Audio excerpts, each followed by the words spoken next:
Hello, friends, and welcome back to r/IDontWorkHereLady. And today is another great day to hear 3 news stories on this topic. So sit up comfortably and let's get started. Threaten me because you called the wrong place? Have some jail time. I posted this as a reply to someone else's thread, so I omitted several details and a good portion of the conversation to shorten it. After several suggestions, I decided to post it here and add more detail and conversation, which has made it quite a bit longer.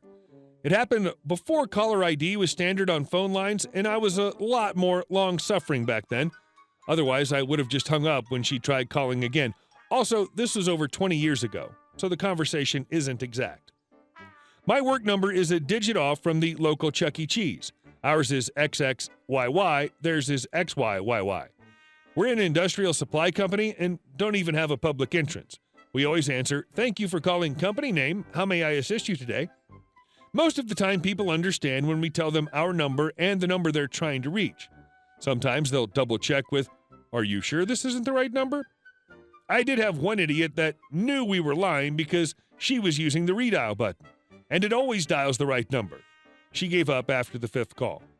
One time, though, a lady insisted on talking to a manager. Me: "Thank you for put me on with your manager now." Me: "I am the manager. How may I help?" "We were just there a few minutes ago and were turned away because we didn't have a reservation. What are you going to do about it? I want a refund plus $50 for wasting my time."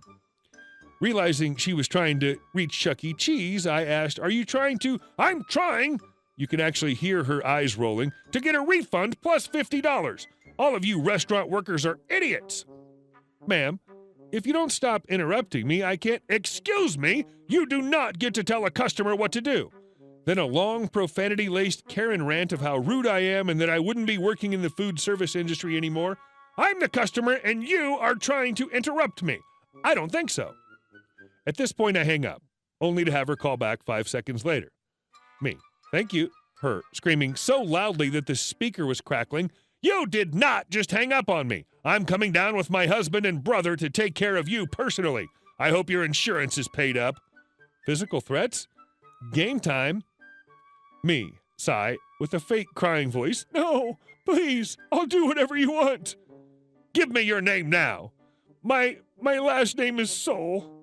My first name is Richie. Just please don't hurt me." "Oh, I won't hurt you, but I can't control my husband and brother."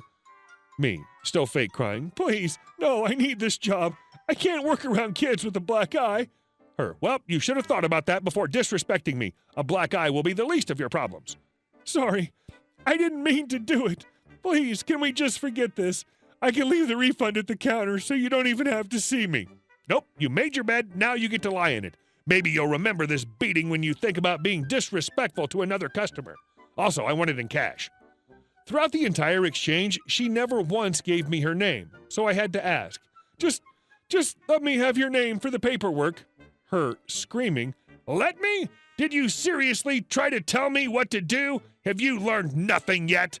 Then another long rant about how people working in public businesses are worth less than something you scrape off your shoes. "I will have your job for this disrespect." "Please forgive me. I mean no disrespect." "No, I'm not giving you my name. You'll know me when we get there, you little weasel. We'll be there in 30 minutes. Get ready to clock out and get your affairs in order." Then she slammed the phone down. So I called the manager, first name basis because we were constantly getting calls for each other, at Chuck E. Cheese, and told her to expect 3 people who will demand and possibly get physical to talk to a Richie Soul.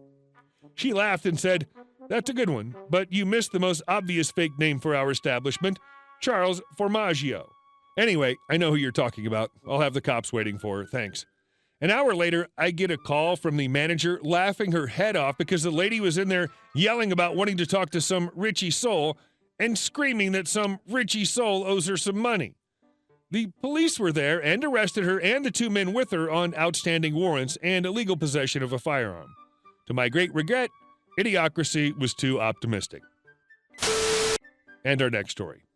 I snapped on a Karen. Recently found me a new job that I really enjoy. I worked both my old job at the restaurant and my new one for a while till I was able to fully start the new job. It's been a couple weeks since I quit the restaurant and went in to pick up my last check. They're doing to-go orders only now, like a lot of places are. I went up to the cashier station, and my friend was the only person working, and one cook. So I just started talking to her about what had been going on in my new job and stuff while she got my check from under the counter. The kitchen yelled, "Order up!" that echoed through the entire empty restaurant, so she went to grab the order, and I stayed at the front, waiting for her to come back. I was standing next to the cashier stand, not behind it.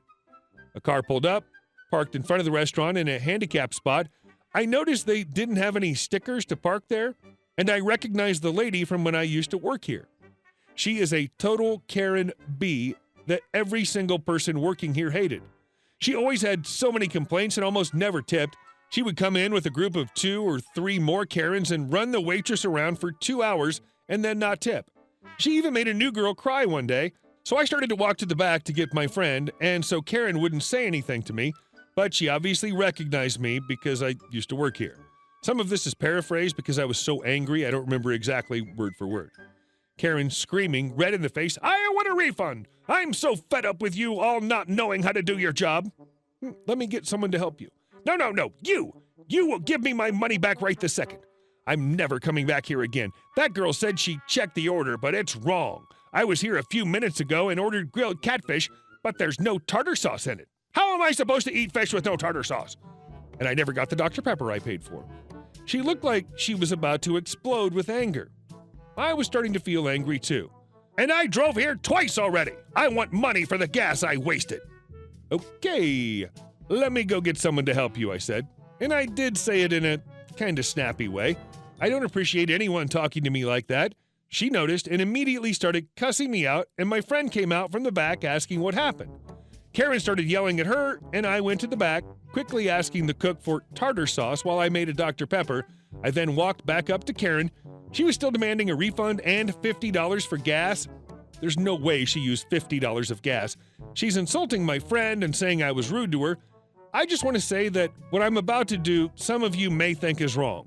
But after working years in customer service and having to put up with little craps like her, I saw this as a once-in-a-lifetime opportunity to finally give them a taste of their own medicine.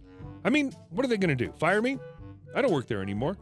"Nobody here effing likes you. You are the biggest piece of crap I've ever met." She looked at me wide-eyed, frozen in shock. "You really effing think it's okay just to come in here and not tip and then treat everyone like they're worthless? Why are you like this? Always such a nasty attitude. Thinking you're better than everyone. I'm sorry your life is so effing miserable that you constantly have to put others down. You are a effing B.